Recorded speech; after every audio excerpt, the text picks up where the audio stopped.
शक्यतो मला असं वाटतं की जास्तीत जास्त सुरुवातीला मी असं म्हणेन, सुरुवातीला कदाचित पुरुषांचं प्रमाण जास्त असेल या व्यवसायामध्ये. 5 लाखाचं काम, लाकडाचं काहीतरी. नाही नाही नाही, त्याच्यामध्ये पण थोडंसं लागतं ना, तसं ठोकून ठोकून करतात लाके, त्याच्यात पण ताकद लागते. तर ते काम आहे दाढी करणं. अशी मोहीम आम्हाला सांगितली जी ऐकून मी तर झाली, ही तर नाही, म्हणजे काय. ही एक मोहीम अशी आहे की आम्ही आमच्या वाईल्डेस्ट ड्रीम्स मध्ये पण ही मोहीम इमॅजिन नाही केली होती. आज तुम्हाला गावात जाऊन लोकांची दाढी करायची. आणि ज्यांना इजा झाली त्यांचं काय.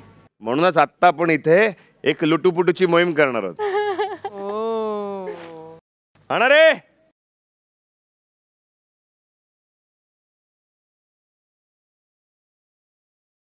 करायची सुरुवात. हो. लाईफ मध्ये कधी विचार नव्हता केला की मी कोणाची तरी दाढी करेल. सगळं साहित्य आलेलं आहे, तुम्हाला माहितीच आहे. वस्त्र आहे, त्याच्यानंतर फोम आहे, पुसायला कापड सुद्धा आहे.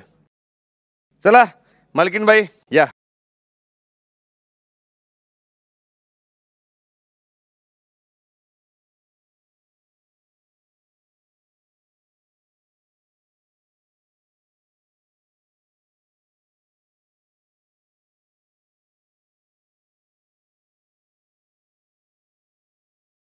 वा, खूप छान.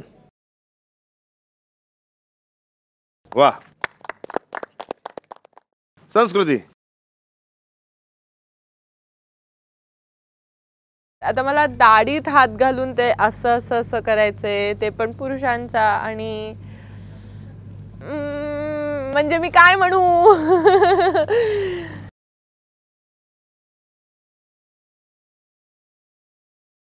थोडीशी अशी झिगझॅग, म्हणजे माझ्या मते त्यांनी सांगितलं असेल की मला दाढीची एक अशी वेगळी स्टाईल करून द्या. ही तर आमची मॉडर्न बावधन स्पेशल.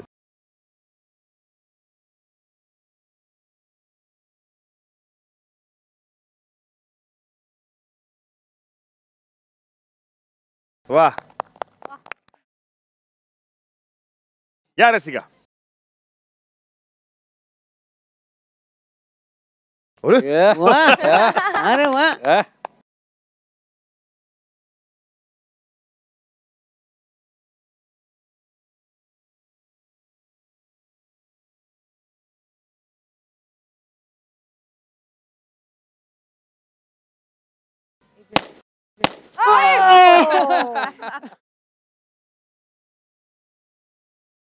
नाही, तुझा प्रयत्न छान होता रसिका. तू तुझ्या जागेवर जा. रमशा या.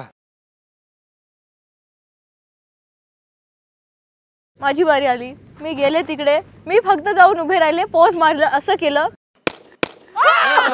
आणि ते फुटलं. मी टच पण नाही केलं.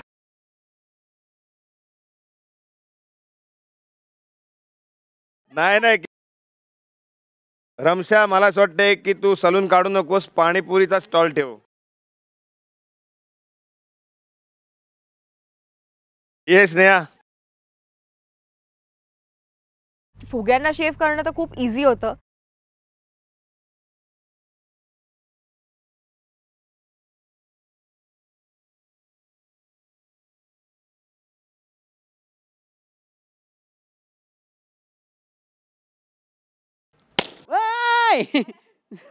श्रेजाच्या कस्टमरला मारून टाकलं हिनी.